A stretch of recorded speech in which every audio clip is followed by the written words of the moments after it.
بسم اللہ الرحمن الرحیم رب زدنی علما۔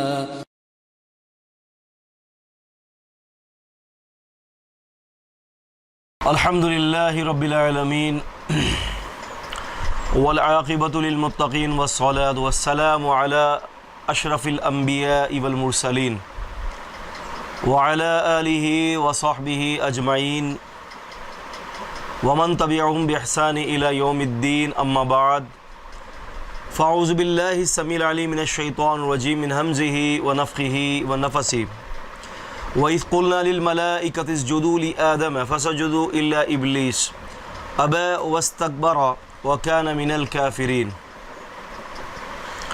رَبِّ اشْرَحْ لِي صَدْرِي وَيَسِّرْ لِي أَمْرِي وَاحْلُلْ عُقْدَةً مِّن لِّسَانِي يَفْقَهُ قَوْلِي۔ محترم ناظرین اکرام، السلام علیکم ورحمۃ اللہ وبرکاتہ۔ کچھ دنوں قبل الیاس ستار کے حوالے سے آپ نے میرا ایک لیکچر سماعت فرمایا تھا، جس میں نے اپنے لیکچر میں جس بات کی طرف توجہ دلائی تھی وہ یہ تھی کہ محترم الیاس ستار صاحب نے جو ہے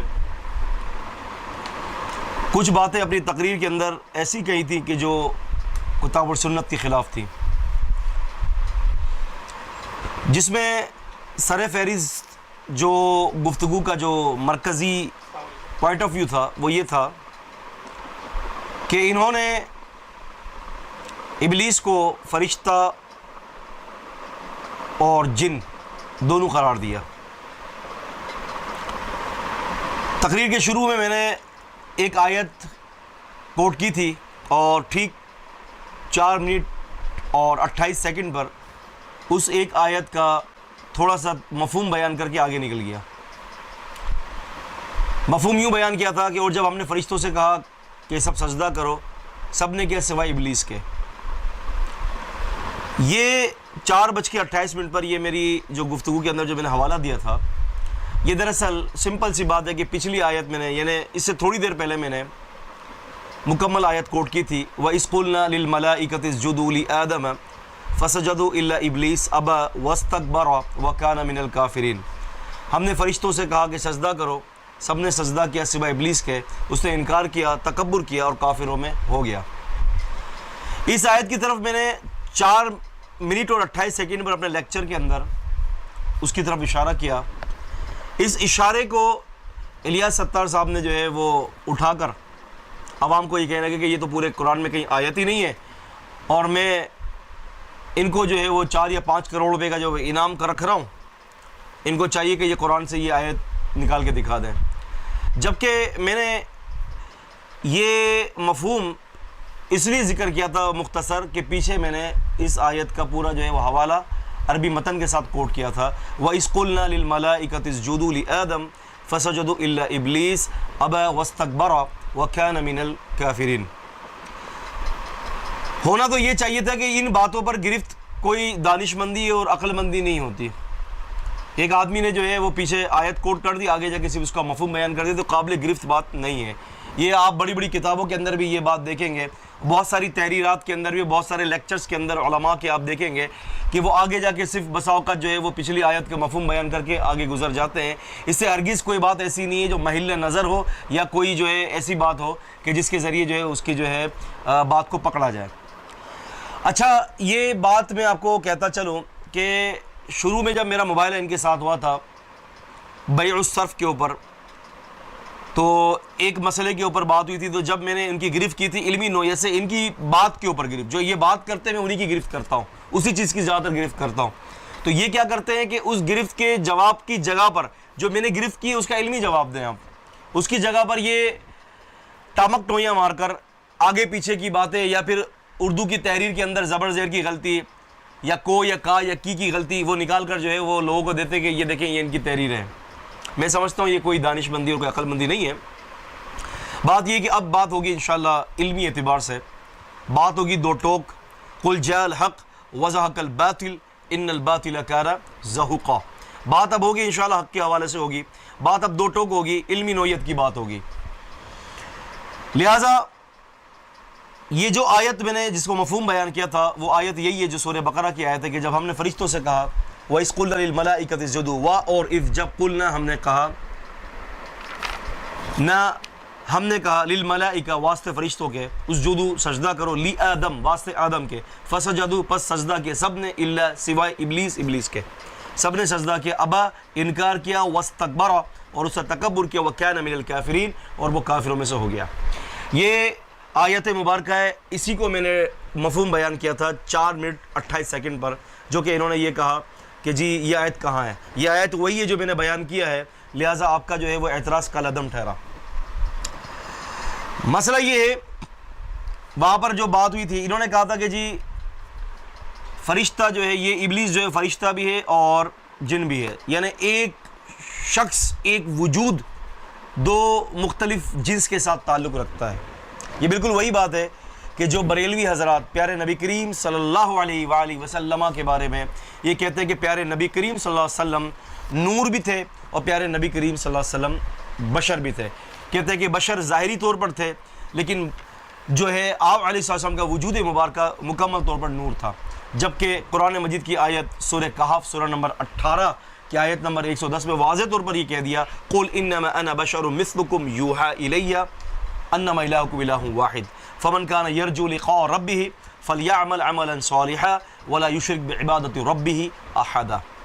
کہ جو کوئی اے نبی صلی اللہ علیہ وسلم آپ کہہ دیں قل اے نبی صلی اللہ علیہ وسلم فرما دیں انما انا بشر مثلکم یوحى الی میں بھی تمہارے جیسا ایک بشر ہوں. انما عربی کے اندر کلمہ حصر کے لیے آتا ہے. قل اے نبی کہیے انما بات یہ ہے انا میں بشر ہوں مثلکم تمہاری طرح یوحى الی, لیکن تم میں اور مجھے میں فرق ہے وہ یہ ہے کہ مجھ پر وحی کی جاتی ہے اللہ تبارک و تعالیٰ کی طرف سے, اور یہی بہت بڑا درجہ اور بہت بڑی فوقیت ہے پیغمبر کائنات محمد کریم صلی اللہ علیہ وآلہ وسلم کو. تو لہٰذا یہ بالکل وہی بات ہے کہ انہوں نے کہا کہ جی بریلویوں نے کہا کہ جی اس میں جو ہے وہ ظاہری طور پر نبی علیہ السلام بشر ہیں اور اصل میں حقیقت کے اندر اللہ کے اسم نور ہے. جبکہ عزیزان گرامی رسول اللہ صلی اللہ علیہ وسلم جنس کے اعتبار سے آپ علیہ السلام جو ہے وہ بشر تھے. خود پیغمبر علیہ السلام نے کئی جگہوں پر اس بات کا ذکر فرمایا. صحابہ اکرام رضوان اللہ تعالیٰ علیہ مجمعین کا بھی یہی عقیدہ تھا اور قرآن مجید نے بھی اسی عقیدے کو ذکر کیا ہے. تو اب اگر کوئی شخص جو ہے وہ یہ کہتا ہے تو وہ بالکل قرآن مجید کی آیت کو صحیح سمجھ نہیں پا رہا یا وہ غلط استدلال کر رہا ہے. بالکل اسی طرح سے الیاس ستار صاحب نے جو ہے وہ قرآن مجید کی آیت سے غلط استدلال کیا ہے. اب ہم کچھ حقیقتیں آپ کے سامنے عزیزوں بیان کریں گے. دیکھیں پہلی بات تو یہ ہے کہ اللہ تبارک و تعالیٰ نے جن کو, یہ جو جن ہیں ان کو کس چیز سے پیدا کیا؟ من النار, آگ سے پیدا کیا ہے. پیغمبر علیہ السلام کی حدیث بھی ہے کہ خلقت الملائکہ کہ اللہ پاک نے فرشتوں کو جو ہے نور سے پیدا کیا ہے اور جنوں کو جو ہے وہ آگ سے پیدا کیا ہے اور انسانوں کو آدم علیہ السلام کو مٹی سے پیدا کیا ہے. یہ خود پیغمبر علیہ السلام کی حدیث ہے. اب مسئلہ یہ ہے کہ واضح فرق کے لیے 2-4 باتیں آپ کے سامنے میں رکھنا چاہتا ہوں جو علمی نوعیت کی گفتگو ہے. پہلی بات تو یہ ہے کہ فرشتے جو ہے لا یعصون ما امرهم اللہ, یہ لوگ نافرمانی نہیں کرتے جو اللہ تعالیٰ ان کو حکم دیتا ہے. اس بات کو ذہن میں رکھیں. اور وہ کام کرتے ہیں ما یؤمرون, جس بات کا ان کو حکم دیا جاتا ہے. فرشتوں کے اندر اللہ تبارک و تعالیٰ نے نہ ہی تناسل نسل بڑھانے کی خواہشات رکھی ہیں, نہ ہی فرشتوں کی اولادیں ہیں, نہ ہی ان کی بیویاں ہوتی ہیں, نہ ہی فرشتوں کے اندر جو ہے وہ کھانے پینے کے کوئی معاملات ہوتے ہیں کہ وہ کھائیں اور پئیں, اور نہ ہی فرشتے کے اندر اللہ تبارک و تعالیٰ نے اختیارات دیے ہیں نیکی اور بدی کے. بلکہ فرشتے کے اندر یہ اختیارات نہیں ہوتے, اس کو پورے طور پہ معمولی نیکی کے لیے کیا جاتا ہے, بس وہ اللہ پاک کی عبادت میں ہی لگے رہتے ہیں. تو فرشتوں کو اندر اللہ تبارک و تعالیٰ نے جو ہے وہ اختیارات کا معدہ نہیں دیا. فرشتے صرف نیکی کا کام کرتے ہیں, برائی سے 100% دور ہوتے ہیں, کیونکہ اللہ پاک نے یہ مادہ نہیں دیا. وجہ کیا ہے؟ وجہ یہ ہے کہ اللہ تبارک و تعالیٰ نے اس مخلوق کو صرف اپنی عبادت کے لیے پیدا کیا اور یہ مخلوق وہی کام کرتی ہے جو اللہ پاک نے ان کو حکم دیا ہے. لیکن وما خلقت الجن والانس الا لیعبدون, جنوں اور انسانوں کا معاملہ کچھ الگ ہے. اللہ پاک نے ان کو اپنی عبادت کے لیے پیدا کیا اور ان کے اندر اللہ تبارک و تعالیٰ نے جو ہے نیکی اور بدی کو اختیار کرنے کے اختیارات بھی دیے ہیں. ہدیناہ النجدین اما شاکرا و اما کفورا, ہم نے 2 رستے کی ہدایت کر دی, چاہے تو شکر گزار بن جائے یا ناشکرہ بن جائے. لم یطمثہن انس قبلہم ولا جان, جنت جو ہے اس کے اندر حوریں ایسی ہیں کہ نہ کبھی کسی جن نے ہاتھ لگایا نہ کبھی انسان نے. جن کا ذکر اس لیے ہے کہ اختیار دیا گیا ہے, انسان کا ذکر اس لیے کہ انسان کو بھی نیکی اور بدی کا اختیار دیا گیا ہے. لیکن یہ جو اللہ تبارک و تعالیٰ نے جو ہے طریقہ اپنایا یہ فرشتوں کے لیے کبھی بھی نہیں ہے, بلکہ یہ واضح طور پر فرشتوں کے لیے کہہ دیا کہ یہ تو اللہ تعالیٰ کے حکم کے پابند ہے, یہ وہ کرتے ہیں جو اللہ تبارک و تعالیٰ ان کو حکم دیتا ہے. تبھی آپ یہ دیکھیں کہ وَإِذْ قُلْنَا لِلْمَلَائِكَةِ اسْجُدُوا لِآدَمَ, ہم نے فرشتوں سے کہا کہ سجدہ کرو آدم کو, فسجدوا, سب نے سجدہ کر لیا, اس لیے کہ ان کے اندر نافرمانی کا مادہ ہے ہی نہیں, الا ابلیس, سوائے ابلیس کے. اب اللہ کر کے اللہ پاک استثنائی صورت دے رہا ہے کہ ہاں ابلیس, اس نے نافرمانی کی. کیوں اس نے نافرمانی؟ اس لیے کی کہ اللہ پاک نے نیکی اور بدی کو اختیار کرنے کا 100% مادہ اور اختیار اس کے اندر رکھا تھا. یہ سب سے بڑا ڈیفرنس ہے فرشتوں کے درمیان اور جنوں کے درمیان, یہ بڑا فاصلہ ہے, یہ بہت بڑا.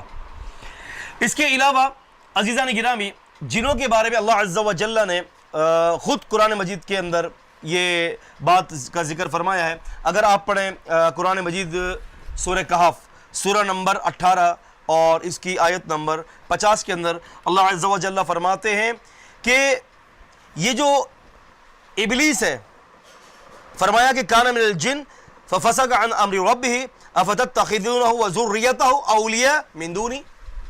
ابلیس کی اولاد کو اور اس کو اللہ تعالیٰ کہہ رہے مجھے چھوڑ کر تم اس کو اپنا دوست بناتے ہو. ابلیس کی اولاد بھی تو ہے نا, اللہ فرماتے ہو قبیل ہو, اس کے کم قبیلے بھی ہیں, وہ تمہیں وہاں سے دیکھتے ہیں جہاں سے تم اس کو نہیں دیکھتے. تو ابلیس کے تو اللہ پاک کہہ رہے کہ اولاد بھی ہے. اب یہاں سے یہ بات واضح ہو گئی کہ ابلیس کی اولاد ہے. ایک بات, ابلیس کو اختیار دیا گیا ہے جس طرح سے انسانوں کو اختیار دیا گیا نیکی اور بدی کو اختیار کرنے کا, بالکل ایسے ہی ہے. لیکن فرشتوں کی اولاد نہیں ہے, فرشتوں کی بیویاں نہیں ہیں, فرشتوں کو نیکی اور بدی کا معاملے کا اختیار نہیں ہے, اس لیے کہ وہ جو امت ہے, وہ جو اللہ پاک کی مخلوق ہے, وہ صرف نیکی کرتی ہے, وہ صرف اللہ کی عبادت کرتی ہے. برائی کا معاملہ اور اختیارات کا معاملہ اس کے اندر اللہ پاک نے نہیں رکھا. یہ سب سے بڑا جو ہے یہ فرق ہے.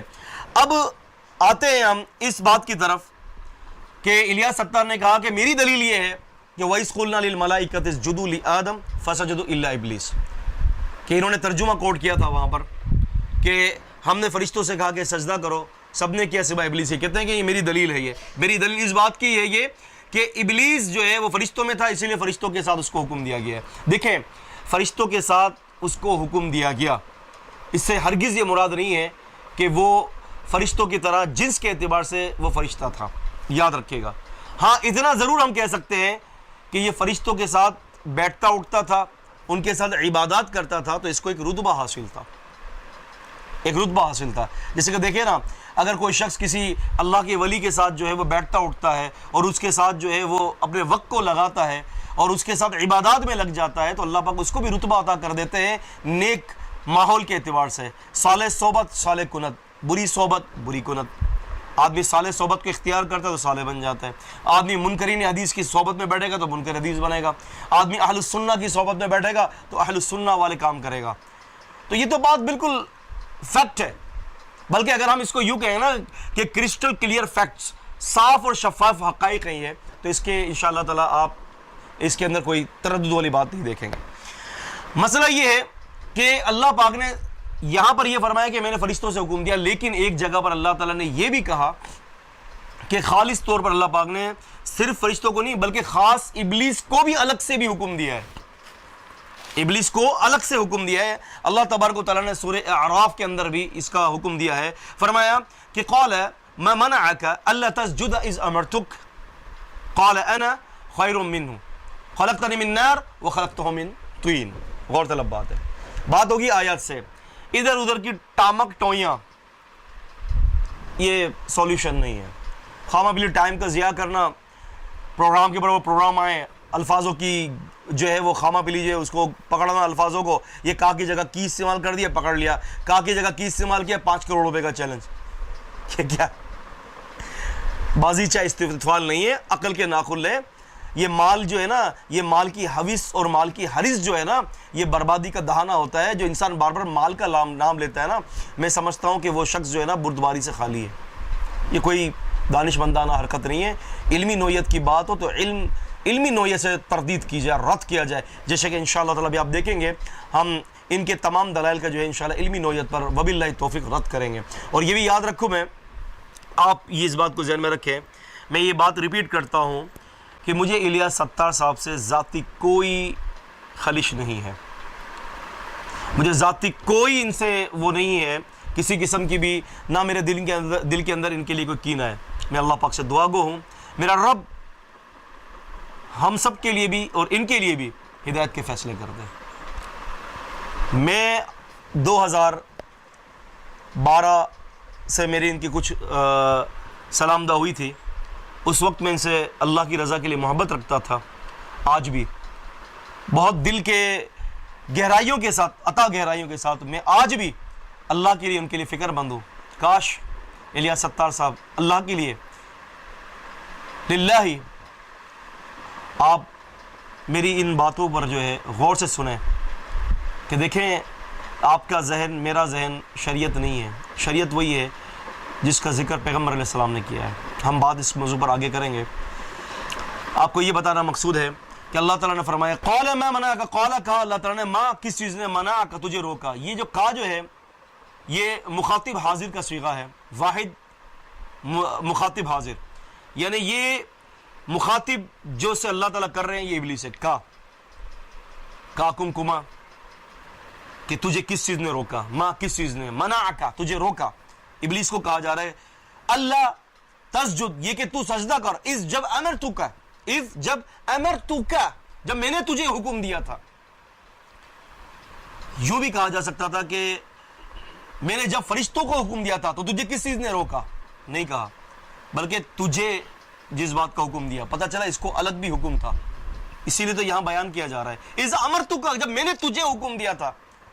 اب کیا کہتا ہے قال انا خیر منہ، کہتا ہے میں اس سے بہتر ہوں۔ ہو کی ضمیر راجع ہے سیدنا آدم علیہ السلام کی طرف، قال انا کہا اس نے کہ میں خیر منہ بہتر ہوں آدم سے، خلقتنی من نار تو نے مجھے آگ سے پیدا کیا ہے، خلقتہ من طین اور تو نے اس سے مٹی سے پیدا کیا اس کو۔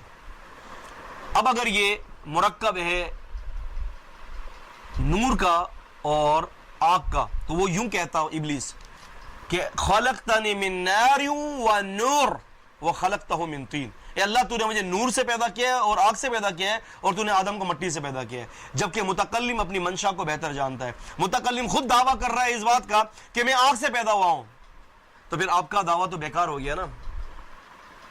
جو خود کہہ رہا ہے کہ میں اس کے ساتھ پیدا ہوا ہوں، میں آگ کی پیداوار ہوں، تو پھر آپ کا تو دعویٰ بیکار ہو گیا کہ وہ فرشتہ تھا، فرشتہ تو آگ کی پیداوار ہے نہیں۔ اور پھر الیاس ستار صاحب نے یہ کہا یہ قرآن میں کہیں بھی نہیں ہے، اس پر انشاءاللہ ہم اس کے اوپر بعد میں بات کریں گے۔ چلے قرآن میں کہیں آپ کو نظر نہیں آیا نا، میرے نبی صلی اللہ علیہ وسلم کا فرمان تو آپ کو مل گیا ہے۔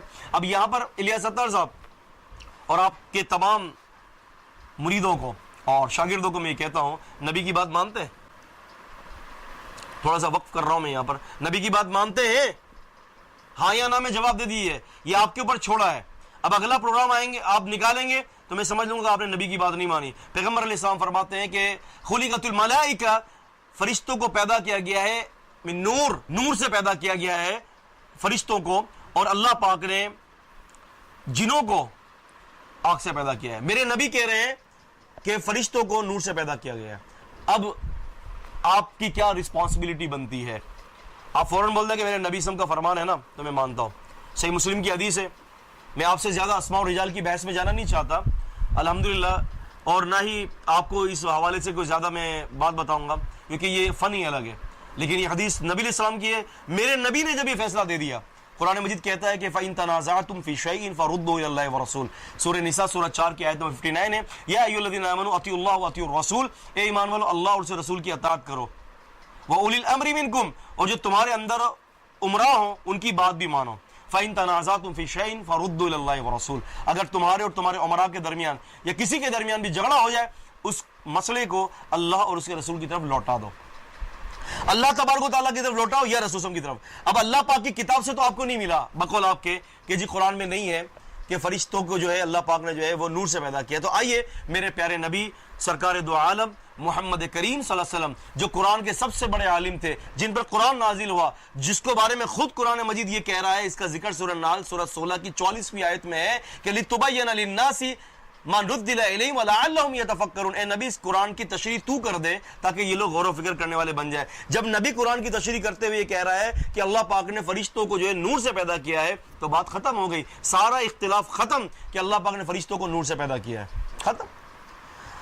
اب مسئلہ یہ ہے کہ اللہ تبارک و تعالیٰ نے اس کو حکم دیا ہے کہ تجھے جو ہے اللہ پاک نے حکم دیا تجھے از امرتو کا، جب میں نے تجھے حکم دیا تھا اس بات کا کہ تو نے کیوں سجدہ نہیں کیا، قال انا خیر منہ، کہا میں بہتر ہوں آدم سے، خلقتنی من نار، تو نے مجھے آگ سے پیدا کیا، وخلقتہ من طین، اور تو نے اس کو مٹی سے پیدا کیا ہے۔ یہ بات اس آیت مبارکہ سے ثابت ہو گئی، 100% ثابت ہو گئی کہ ابلیس جو ہے وہ آگ کی پیداوار ہے اور سیدنا آدم علیہ السلام مٹی کی پیدائش ہے۔ اب اگر ابلیس فرشتوں کے ساتھ بھی تعلق رکھتا ہوتا تو وہ یہ کہہ دیتا کہ خلقتنی من نور والنار، تو نے مجھے نور سے بھی پیدا کیا اور آگ سے بھی پیدا کیا، جبکہ ایسا کچھ بھی نہیں ہے۔ آگے چلتے ہیں سورہ کہف 18ویں سورت 50ویں آیت، رب تعالیٰ فرماتے ہیں وَإِذْ قُلْنَا لِلْمَلَائِكَةِ اسْجُدُوا لِآدَمَ فَسَجَدُوا إِلَّا إِبْلِيسَ كَانَ مِنَ الْجِنِّ فَفَسَقَ عَنْ أَمْرِ رَبِّهِ۔ اور جب ہم نے کہا فرشتوں سے سجدہ کرو، سارے سب نے سجدہ کیا سوائے ابلیس کے، کان من الجن، فرمایا کہ دیکھو وہ جنوں میں سے تھا، فرشتوں میں سے نہیں تھا۔ کان من الجن، یہ نص ہے عزیزوں، یہ نص ہے، بہت بڑی نص ہے یہ، کان من الجن، یہ جنوں میں سے تھا۔ اور فرمایا کہ ففسق عن امر ربہ، پس اس نے اپنے رب کی نافرمانی کی۔ عربی گرامر کے اعتبار سے یہ کہتا چلوں میں آپ کو، یہاں پر فا جو ہے نا، دیکھیں ففسا کا، جو عربی گرامر اساتذہ جو جانتے ہیں عربی کو، یہ قرآن مجید اپنی عربی کے حوالے سے بھی اپنے مسائل کو خود حل کرتا ہے۔ یہاں جو فا جو ہے یہ بطور تعلیل ہے، یہ فا جو ہے یہاں پر بطور تعلیل ہے۔ بالکل اس کی مثال یہ ہے، اس کو یوں سمجھ دیجیے کہ کوئی آدمی یوں کہتا ہے عربی کے اندر سرقہ فقطیت یدہ، سرقہ اس نے چوری کی، فقطیت پس کاٹ دیا گیا یدہ اس کا، یعنی اس کا جو ہاتھ کاٹا گیا ہے وہ اس لیے کاٹا گیا ہے کہ اس نے چوری کی ہے، اس کی وجہ چوری تھی، اسی لیے یہاں پر سرقہ کے بعد قطیت کے ساتھ فا کا لفظ کا اضافہ ہے جس کو کہتے ہیں تعلیل۔ یہاں پر آپ دیکھیں کہ فرمایا کان من الجن، وہ جنوں میں سے تھا، ففسق عن امر ربہ، پس اس نے اپنے رب کی نافرمانی کی۔ اب یہ فا جو ہے تعلیل ہے، اس کا مطلب یہ ہے کہ وہ نافرمانی کی ہی اس نے اس لیے تھی کہ وہ جنوں کی مخلوق میں سے تھا، فرشتوں میں سے نہیں تھا۔ یہ عربی علمی نقطہ میں آپ کو بتا رہا ہوں، کیونکہ جو عربی نہیں جانتا وہ بہت سارے جو ہے وہ اس قسم کی جو ہے نا وہ غلطیاں کر بیٹھتا ہے عربی نہ جاننے کی وافیت کی بنا پر۔ تو یہاں پر فا بھی اس بات کی تائید کر رہا ہے، کیونکہ فا بطور تعلیل استعمال کیا گیا ہے کہ اس نے نافرمانی اس لیے کی ہے کہ یہ خالص جنوں میں سے تھا، فرشتوں میں سے نہیں تھا۔ اگر یہ فرشتوں سے میں ہوتا تو پھر فسق کا، فا کا معنی یہاں پر ساقط ہو جاتا، تعلیل کے لیے استعمال نہیں ہوتا۔ فا بطور تعلیل اس لیے استعمال کیا گیا یہاں پر کہ اس کا مطلب ہی یہی ہے کہ یہ جنوں میں سے تھا، اس لیے اس نے نافرمانی کی ہے۔ جیسے کہ عربی میں محاورہ ہے کہ سرقہ فقطیت یدہ، اس نے چوری کی تو پس اس وجہ سے فا تعلیل، اس وجہ سے اس کے ہاتھ کاٹے گئے۔ تو عزیزان گرامی اس بات کو ذہن نشین رکھا جائے کہ اللہ پاک نے فرمایا کہ وہ کان من الجن، وہ جنوں میں سے تھا اور اپنے رب کی نافرمانی کر بیٹھا۔ کبھی کسی فرشتے کے بارے میں سنا ہے آپ نے کہ کسی فرشتے نے اپنے رب کی نافرمانی کی ہے؟ کبھی بھی نہیں سنیں گے، کیونکہ فرشتے کے اندر نافرمانی کا اختیار رکھا ہی نہیں ہے رب تعالیٰ نے۔ آئیے آگے چلتے ہیں۔ اس کے علاوہ انہوں نے کچھ احادیث نقل کی ہیں، یعنی کچھ صحابہ اکرام کے اقوال، کہ ابن عباس رضی اللہ تعالیٰ عنہ فرماتے ہیں کہ ابلیس اشرف الملائکہ میں سے تھا اور ان میں سے سب سے مکرم تھا۔ ایک یہ روایت، اور ابن عباس رضی اللہ عنہ کا قول ہے کہ وہ ملائکہ سے ایک قبیلہ ہے جنوں کا، اور ابلیس اس قبیلے کے ساتھ تعلق رکھتا تھا۔ اور تیسری روایت یہ کہ اللہ تبارک و تعالیٰ نے تخلیق کائنات سے فارغ ہوا تو عرش پر مستوی ہوا، اور پھر اس کے بعد ابلیس کو دنیا کا ملک بنا دیا، اور وہ ملائکہ کے اس کے قبیلے کے ساتھ تعلق رکھتا تھا جس کو جن کہتے ہیں۔ اور اس قسم کی جنہوں نے 5-6 روایات نقل کی ہیں، پتہ کی بات ساری روایت ضعیف ہے، کوئی ایک روایت بھی صحیح نہیں ہے۔ اچھا آخری میں انہوں نے جو ہے نا وہ یہ بھی نقل کرے کہ امام ابن کثیر رحمہ اللہ نے اس کے بارے میں کچھ کہا ہے۔ امام ابن کثیر رحمہ اللہ نے اس کے بارے میں کچھ کہا ہے. میں آپ کو بتاتا چلوں کہ امام ابن کثیر رحمہ اللہ نے اس کے آگے بھی کچھ کہا ہے. اب وہ چونکہ ان کے خلاف تھا اسی لیے انہوں نے ذکر نہیں کیا. امام ابن کثیر رحمہ اللہ کی ابن کثیر ہے. ابن کثیر کے اندر انہوں نے ان روایت کو جمع کرنے کے بعد آخری میں کہہ دیا ہے کہ یہ بنی اسرائیلی روایات ہیں. انہوں نے اتنا کہا ہے بنی اسرائیلی روایت ہیں, پیغمبر علیہ الصلوۃ والسلام سے یہ روایت ثابت نہیں ہے. اچھا میں یہاں پہ یہ بات کہتا چلوں کہ یہ جو انہوں نے روایات نقل کی ہیں ان کو امام ابن جریر الطبری رحمہ اللہ نے نقل فرمایا ہے, تفسیر الطبری کے اندر ذکر کیا ہے. اس تفسیر کے اندر یہ روایات موجود ہیں جو انہوں نے نقل کیا ہے مختلف اسناد کے ساتھ, کہ ان ابن عباس رضی اللہ عنہما فی قولہ عز وجل الا ابلیس کان من الجن قال کان ابلیس من خزان الجنہ وکان یدر امر السماء دنیا, کہ یہ جو ابلیس تھا یہ جنتی لوگوں کا جو ہے وہ خازن تھا اور بہت بڑی فضیلت والا تھا. اور یہ بھی اس میں لکھا گیا ہے کہ عزازیل, کہ اس کا ایک قبیلہ تھا, اس قبیلے کے نام سے وہ عزازیل اس کا اپنا نام تھا, اور جنت کے اندر ایک قبیلہ تھا یعنی فرشتوں کا جن کے نام سے قبیلہ تھا, تو اس قبیلے سے جو ہے اس کو موسوم کیا گیا. کانا ابلیس من احی السماء من احی الملائکہ یقال لهم الجن, کہ یہ ابلیس جو تھا وہ فرشتوں کے ساتھ رہتا تھا اور یقال لهم الجن, اور اس گروہ کو جن کہا جاتا تھا. اور مختلف قسم کی روایات یہاں پر موجود ہیں میرے سامنے ہیں, اور یہاں تک کہا گیا کہ وَكَانَ خَازِنًا عَلَى الْجِنَّانِ, کہ وہ جنتی لوگوں کا خازن تھا. وَكَانَ لَهُ سُلْطَانُ السَّمَاءِ الدُّنْيَا, اور اس کے آسمانی دنیا پر اس کی بادشاہت تھی. وَكَانَ لَهُ سُلْطَانُ الْأَرْضِ, اور زمین کی بھی اس کو بادشاہت دی گئی تھی. اس قسم کی باتیں اس روایات کے اندر لکھی گئی ہیں. فَوَقَعَ مِنْ ذَلِكَ فِي قَلْبِهِ كِبْرٌ لا يعلمه الا اللہ, اور اس کے دل کے اندر ایک تکبر والا معاملہ آیا اور اس کو اللہ کے سوا کوئی اور نہیں جانتا تھا, تو پھر اس کے بعد وہ رامدہ درگاہ کر دیا گیا. یہ جتنی بھی روایتیں نقل کی ہیں عزیزان گرامی, یہ ساری روایتیں ضعیف ہیں, اور میں نے اس کے اوپر ٹک مارک کیا ہے, آپ یہ دیکھ سکتے ہیں. یہ ساری روایتیں جو نقل کی گئی ہیں یہ آپ دیکھ رہے ہوں گے, یہ ساری روایتیں یہاں پر بھی ہیں اور اس کے پیچھے صفحے میں بھی ہیں. یہ تمام روایتوں کو امام ابن جریر الطبری المتوفا 310 ہجری نے اپنی تفسیر مایا ناز تفسیر الطبری کے اندر اس کو نقل کیا ہے. پتہ نہیں کیا عجیب بات ہے, الیاس ستار صاحب کو میں یہی تو کہتا ہوں کہ تفسیر طبری سے ضعیف آثار کو حجت بنا لیتے ہیں, اور صحیح مسلم سے صحیح حدیث جو نبی اسلام کی حدیث ہے وہ ان کے نزدیک حجت نہیں ہوتی. پتہ نہیں کیا معاملہ ہے, واللہ تعالی عالم. خیر, تو یہ بتاتا چلوں کہ یہ تمام روایت ضعیف ہے. ایک میں ابن اسحاق ہے, ایک میں امام اعمش ہے, ایک میں ابن جریج ہے, اور دیگر روایت میں بھی ابن جریج اور ابن اسحاق ہیں اور امام اعمش ہے. یہ کون لوگ ہیں؟ یہ ثقہ راوی ہیں, امام ہیں لیکن مدلس ہیں. یہ تدلیس کرتے ہیں, اور جب یہ لوگ تدلیس کرتے ہیں تو ان کی تدلیس کی وجہ سے صیغہ عن کی وجہ سے جو ہے وہ ضعیف ہوتے ہیں. آپ دیکھ رہے ہوں گے عزیزان گرامی کہ یہ آپ دیکھتے ہیں کہ یہاں پر امام اسحاق ہے, ان ابن اسحاق ہے, ان سے روایت کر رہے ہیں. یہاں پر امام اعمش ہے, یہاں بھی یہ بھی ان سے روایت کر رہے ہیں. یہ ابن جریج ہے, یہ بھی ان سے روایت کر رہے ہیں, اور دوسری روایت بھی ابن جریج نے نقل کی, وہ بھی ان سے روایت کر رہے ہیں. یہ تمام روایتیں صیغہ ان سے ہیں. مدلس راوی جب ان سے روایت کرتا ہے تو علوم حدیث کے مطابق اس کی روایت ضعیف ہوتی ہے جبکہ وہ مدلس ہو, اور جب تک اپنے استاد کی سماع کی تصریح نہیں کرتا. یہ قانون میرا نہیں ہے. آئیے ہم چلتے ہیں آپ کو اس قانون سمجھانے کے لیے ایک کتاب کے اندر, اور یہ کتاب جو ہے امام محدث, بہت عظیم محدث امام ابن حبان رحمہ اللہ کی کتاب ہے. اس کتاب کا نام ہے کتاب المجروحین. آپ دیکھ رہے ہیں کتاب المجروحین کے اندر امام احمد بن حنبل رحمہ اللہ نے جلد پہلی کے اندر اور صفحہ نمبر 86 کے اندر ایک قاعدہ نقل کرتے ہیں. وہ قاعدہ میں آپ کے سامنے ذکر کرنا چاہتا ہوں. فرماتے ہیں کہ الثقات المدلسون الذين قالوا يدلسون في الاخبار مثل قتادہ و یحییٰ, کہتے ہیں کہ یہ جو ثقہ جو ہوتے ہیں, یہ ثقہ راوی جو مدلسین ہیں, وہ کسی حدیث بیان کرنے میں تدلیس کر رہے ہوتے ہیں, یعنی صیغہ عن سے روایت کر رہے ہوتے ہیں.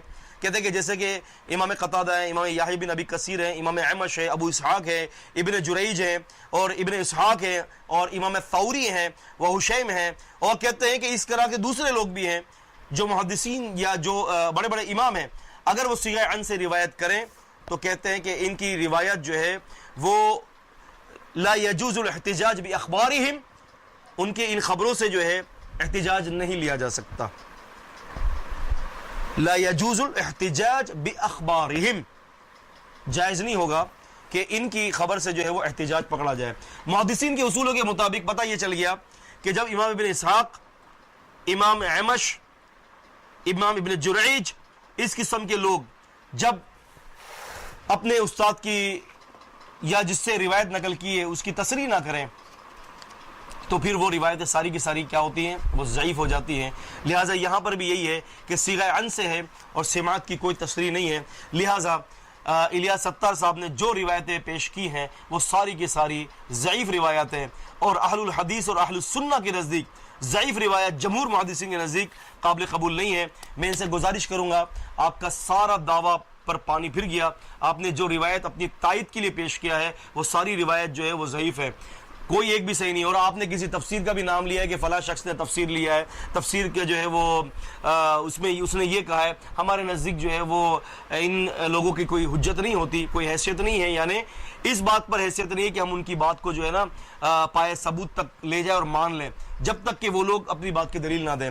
ہمارے نزدیک کسی چیز کے لیے قطعیت کے لیے پیغمبر کائنات محمد رسول صلی اللہ علیہ وسلم کی حدیث ہونی چاہیے، قرآن کی آیت یا حدیث. آپ کے پاس اپنی تائید کے لیے نہ کوئی قرآن کی آیت ہے اور نہ ہی آپ کے پاس پیغمبر علیہ السلام کی کوئی حدیث ہے.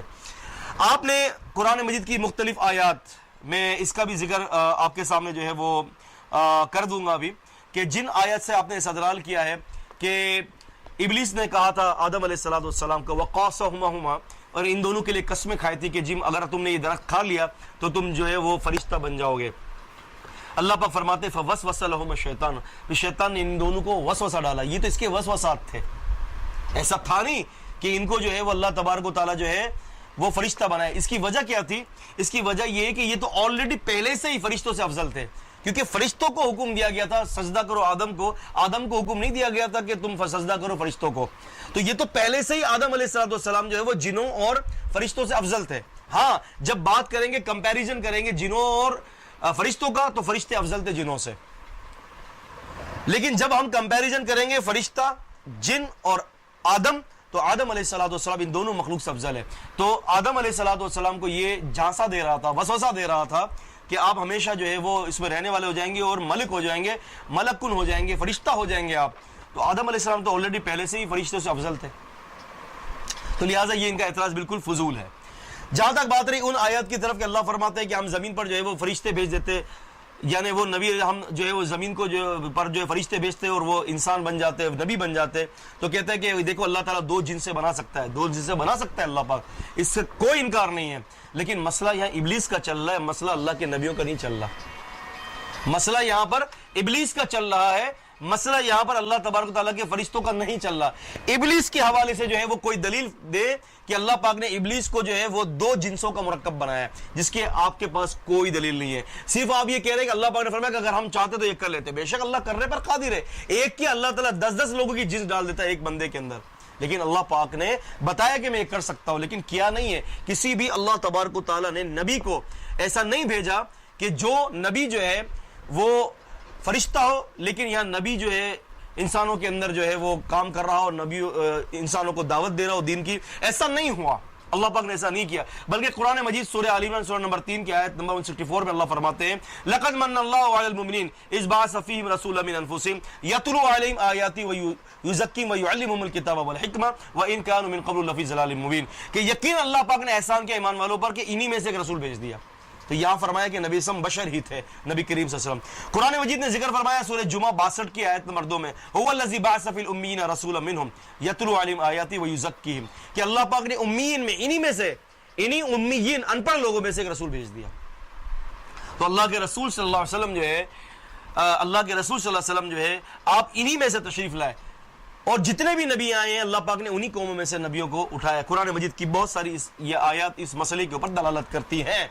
اللہ پاک تو جو چاہے کر دے. بات یہ ہے کہ کیا اللہ پاک نے ابلیس کو فرشتہ اور جن بنایا, دو جنس کا مرکب بنایا؟ کر تو سکتا ہے اللہ پاک, لیکن آپ یہ بتائیں کہ اللہ تعالیٰ نے ان کو کیا ہے کہ نہیں کیا. کوئی واضح دلیل دے قرآن مجید کی, یا کوئی حدیث پاک سے اس کی دلیل دے. آپ کے پاس کوئی دلیل نہیں ہے.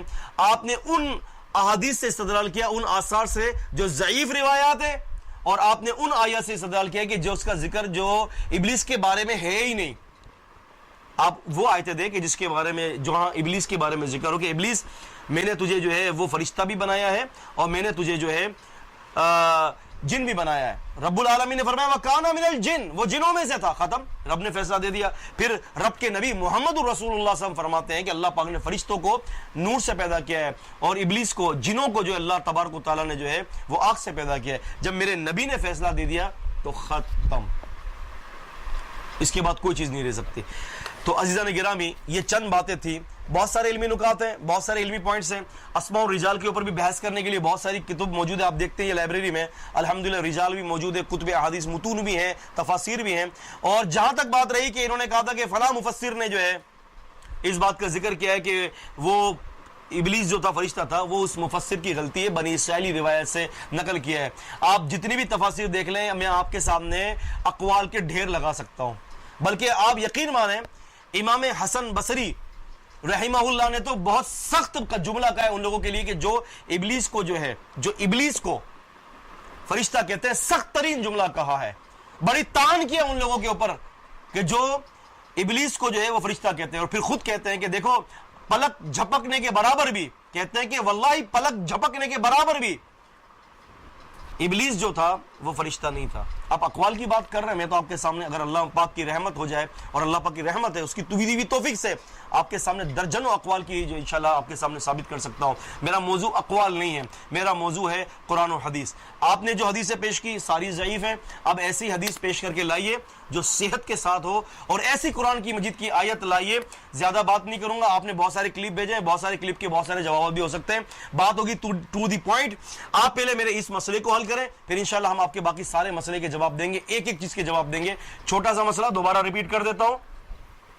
ابلیس اگر فرشتہ بھی ہے اور جن بھی ہے, اس کی دلیل قرآن سے دے, جب قرآن میں یہ واضح طور پر ہو. دیکھیں ادھر ادھر کی مت گھمائیے گا, واضح طور پر یہ بات ہو کہ جہاں یہ لکھا ہو کہ اللہ پاک نے فرمایا کہ کان من الجن والملائکہ, یوں کہا ہو کہ ابلیس جنوں میں سے بھی تھا اور ملائکہ میں سے بھی تھا. یہ ایک ایسی آیت کوٹ کر دیں آپ نے 5 کروڑ کہا ہے. ابھی میں آپ کو انعام کی بات تو کر نہیں سکتا, اس کی وجہ یہ کہ اہل علم کے لیے شیوا نہیں دیتا. میں تو طالب علم ہوں, میں تو ناقص حقیر ہوں, میں تو جتنے بھی طالب علم ہیں انا احقر من العباد, میں تمام اللہ کے بندوں میں سب سے حقیر ہوں. میں نے کبھی بھی اپنے آپ کو عالم نہیں کہا, اللہ جانتا ہے میں عالم نہیں ہوں, میں تو ایک ناقص سب طالب علم ہوں. یہ سب کچھ میرا رب مجھے سمجھاتا ہے تو میں آپ کو بتاتا ہوں. اللہ کی قسم الیاس ستار صاحب, میں اپنے آپ کو آپ سے کمتر محسوس کرتا ہوں. میں اپنی ذات کے اعتبار سے بہت چھوٹا ہوں, میں بہت کمزور ہوں. یہ غلط فہمی ہے آپ کی کہ میں نے اپنے آپ کو یہ کہا, میں نے وہ کہا. میں نے کچھ نہیں کہا اپنے آپ کو. انا احقر من العباد, میں بندوں میں سب سے حقیر ہوں. ہاں میرے پاس جو دلائل ہیں وہ سب سے قوی ہیں, وہ میرے رب کی دی ہوئی آیات اور میرے پیغمبر علیہ السلام کی فرمان میرے پاس ہوتے ہیں. اسی لیے میں اپنی بات پر نہیں کھڑا ہوتا, میں قرآن و سنت اور سلف کے منہج کے اوپر کھڑا ہوتا ہوں. تو لہٰذا ٹو دی پوائنٹ پر آئیے. اگلی پروگرام ریکارڈ کرنے سے پہلے ٹامک ٹوئیاں اور بک بکاٹ سے بچنے کے لیے آپ کو میں دوبارہ میسج دے رہا ہوں. قرآن کی ایسی آیت پیش کر دے جہاں یہ لکھا ہو کہ اللہ نے کہا کہ ہم نے ابلیس کو فرشتہ اور جن بنایا ہے. یہ آیت پیش کر دیے, یا کوئی محمد الرسول اللہ صلی اللہ علیہ وسلم کا فرمان نقل کر دے صحیح سند کے ساتھ کہ جہاں میرے نبی نے یہ کہا ہو کہ اللہ پاک نے ابلیس کو جن بھی پیدا کیا ہے اور فرشتہ بھی پیدا کیا ہے. اللہ کی عزت کی قسم کھا کے کہہ رہا ہوں, میرا اگلا پروگرام میں اپنی اصلاح پر نکالوں گا کہ میں نے رجوع کر لیا ہے. الیاس ستار صاحب نے دلیل دے دی ہے, میں نے رجوع کر لیا ہے, لیکن شرط دلیل ہے. ادھر ادھر کی باتیں نہ کرے کہ میں نے یہ کر دیا, میں نے وہ کر دیا, چیلنج. اچھا ایک بات بتاتا چلو, یہ کروڑوں روپے کے اور لاکھوں روپے کے اور یہ مال کا چیلنج وہی کرتا ہے عزیزان گرامی جس کے پلو میں پک کے سوا کچھ بھی نہیں ہوتا, جس کے پلو میں دلائل نہیں ہوتے, باتیں ہوتی ہیں. اسی لیے وہ لوگوں کو متاثر کرتا ہے کروڑوں روپے کے لالچ دے کر. لہٰذا میری بات پر اس وقت اکتفا ہے. اور آخری بات میں کہتا چلوں, الیاس ستار صاحب آپ نے اہل حدیث جماعت کے اوپر بہت بڑی بات کہی ہے کہ وہ انعامات لیتے ہیں، عورتیں بھی ہوتی ہیں اور مرد بھی ہوتے ہیں، وہ انعامات کے بڑے شوقین ہیں. ذرا زبان کو سنبھال کے بات کیا کریں. اہل حدیث جماعت کے اندر بزرگ ترین علماء بھی ہیں، اہل حدیث جماعت کے اندر بہت متقی لوگ بھی ہیں، وہ لوگ بھی ہیں کہ جو مال سے دور بھاگتے ہیں. زبان کو سنبھالیے، ایسی بات مت کیجیے کہ کسی کے اوپر الزام ہو. اللہ کی قسم اللہ پاک الزام کرنے والوں کو پسند نہیں کرتا. مجھے پتا ہے اب میں نے یہ بات کہی ہے تو اب آپ اس کو لے کر اس پر پروگرام نکال دیں گے، فالتو ہے، میں جواب نہیں دوں گا اس پر. آپ کو میں یہ کہہ رہا ہوں کہ اہل حدیث علماء کی عزت کیجیے. اہل حدیث علماء ورثۃ الانبیاء ہیں، اور میں ان اہل حدیث علماء کو بھی دعوت دیتا ہوں کہ آپ دیکھیں کہ یہ کیا کہہ رہے ہیں. ساتھ ان کا دیجیے کہ جو کتاب و سنت کی بات کرتا ہے.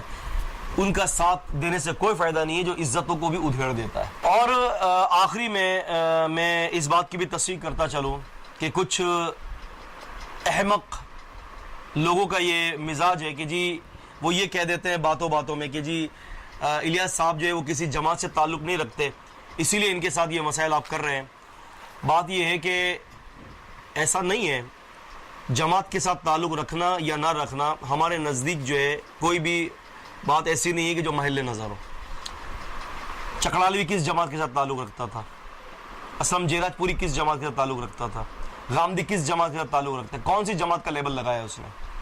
شبیر رضوی کون سی جماعت کے ساتھ تعلق رکھتا ہے؟ یہ کون سی جماعت ہے؟ لیکن جب ناحق کہا تو تردید ضروری ہے. کوئی بھی ناحق کہے گا، مجھے جماعت کے ساتھ کوئی لین دین نہیں ہے. میں یہ بات کہتا چلوں کہ میرا منہج کتاب و سنت ہے. جو کتاب و سنت پر انگلی اٹھائے گا انشاءاللہ ہم کوشش کریں گے کہ اس کی انگلی کو روک دے. من رأى منکم منکرا فلیغیرہ بیدہ وان لم یستطع فبلسانہ. جو کوئی منکرات کو دیکھے اپنے ہاتھ سے روکے، نہیں طاقت اپنی زبان سے روکے. اس کی بھی طاقت نہیں ہے، دل میں برا جانے. ذالک اضعف الایمان، یہ ایمان کا سب سے گھٹیا ترین کم تر ترین درجہ ہے. اور کما قال النبی صلی اللہ علیہ وسلم.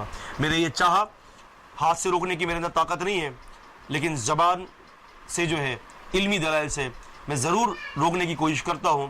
اور میں ضرور اس بات کی جو ہے وہ عوام کو بھی کہتا ہوں کہ للہ عقیدت کا عینک اتار کر دلائل کی طرف دیکھیں. وما علینا الا البلاغ المبین. السلام علیکم ورحمۃ اللہ وبرکاتہ.